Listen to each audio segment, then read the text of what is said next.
ওয়াকফ আইনে স্থগিতাদেশ দিল না শীর্ষ আদালত। সোমবার প্রধান বিচারপতির বেঞ্চ ওয়াকফ আইনকে চ্যালেঞ্জ করে মামলায় অন্তর্বর্তী নির্দেশ দিল। 22 মে এই মামলার শুনানি শেষ হয়।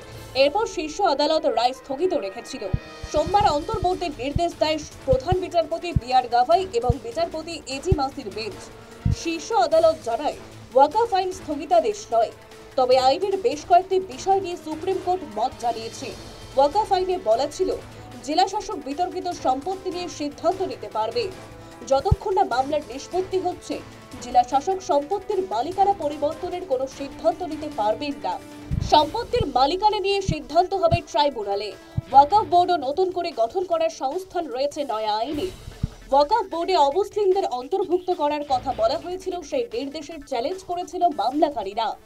সোমবার প্রধান বিচারপতির বেঞ্চ জানালো, রাজ্য ওয়াকফ বোর্ডে 3 জনের বেশি এবং জাতীয় ওয়াকফ বোর্ডে 4 জনের বেশি অমুসলিম সদস্য থাকতে পারবে না। ওয়াকফ বোর্ডের প্রধান অমুসলিম হতে পারবেন বলা হয়েছে নতুন আইনে। সুপ্রিম কোর্ট এই বিষয়ে কোনো স্থগিতাদেশ দেয়নি, তবে মৌখিকভাবে জানিয়েছে অমুসলিম কেউ বোর্ডের প্রধান না হওয়াই ভালো। মুসলিম ধর্ম গ্রহণ করার 5 বছর পরই ওয়াকফ সম্পত্তি দান করা যাবে। আইনের এই ধারায় স্থগিতাদেশ দিয়েছে শীর্ষ আদালত। नए वाले वक्फ कानून को जो माननीय सुप्रीम कोर्ट में चैलेंज किया गया था, उसके विभिन्न धाराओं को सुप्रीम कोर्ट में चैलेंज किया गया था और ये मांग की गई थी कि जो पुराना वाला कानून बहाल किया जाए, नए वाले कानून पर रोक लगाई जाए। लेकिन उसमें माननीय सुप्रीम कोर्ट ने अधिकांश जो मांगे थी उसको नकार दिया है। केवल ये मांग किया, ये एक्सेप्ट कर लिया है कि भाई जो पहले जो अभी व्यवस्था दी गई है कि जो आदमी 5 साल तक प्रैक्टिस करेगा केवल वही वक्फ कर पाएगा, उस सेक्शन को रोका है। बाकी और सरकार ने जो कानून बनाया है उन पे रोक लगाने से इनकार कर दिया है। ये इंटरिम ऑर्डर है। फाइनल हियरिंग जब होगी तो उसके बाद फाइनल डिसीजन होगा।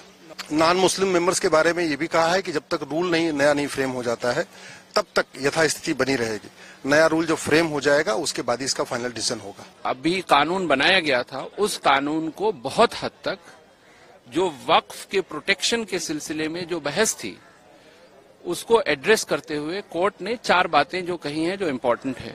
एक तो ये है, उसी तरह वक्फ बोर्ड की जहां तक बात है, उसको भी काफी वेग रखा था स्टैट्यूट में, तो उसको भी लिमिट कर दिया गया है कि 3 से ज्यादा नॉन मुस्लिम नहीं हो सकते।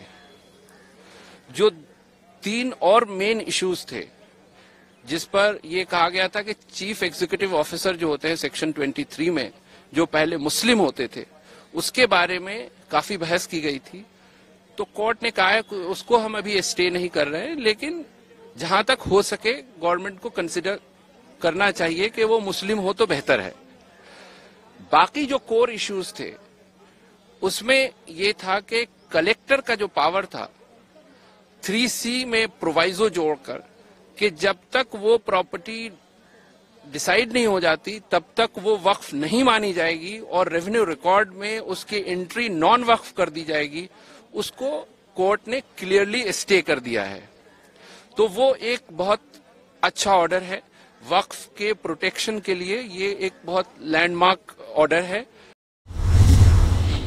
স্থগিতাদেশ মেলেনি, তবে সুপ্রিম কোর্টের নির্দেশে আইনের অনেকগুলি ধারায় পরিবর্তন করতে হবে বলে মনে করছে আইনি মহল।